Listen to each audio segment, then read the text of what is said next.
Sa ibang balita mga kabrigada, atin ito coalition tiniyak ang sapat na koordinasyon sa security agencies para sa kaligtasan ng mga volunteers sa ikatlong civilian-led mission sa West Philippine Sea.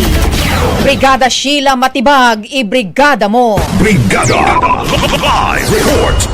Nagpapatuloy ang koordinasyon ng ating ito coalition sa mga security forces para sa kaligtasan ng mga makikilahok sa ikatlong civilian mission sa West Philippine Sea o WPS. Sa panayam ng Brigada Josefa Manila kay ating ito coalition co-convenor Kiko Aquino D, sinabi nitong noon pa man ay hindi nawawala ang pagkipag-ugnayan nila sa ilang security agencies ng gobyerno.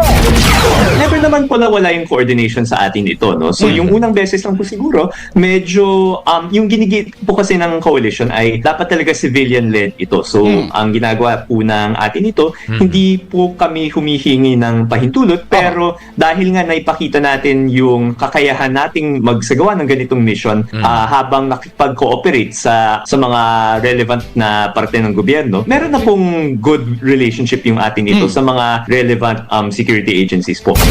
Samantala, layunin umano nila ngayon ang magbigay pasaya sa pamagitan ng isang concert na gaganapin mismo sa West Philippine Sea.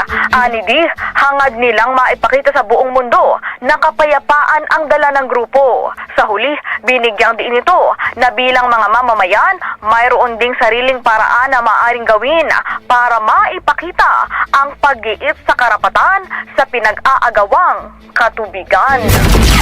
Bilang mga mamamayan, meron din tayong sariling mapayapang paraan na pwedeng gamitin upang igiit din yung ating karapatan sa lugar na yun. No? So, yung pagsasagawa ng isang concert, isa itong mapayapang paraan. Sinasabi nga nila na music is the universal language. So, pinapakita talaga natin sa buong mundo, sa ating mga katunggali, sa ating mga kababayan, at pati na rin sa ating mga liderato dito sa Pilipinas.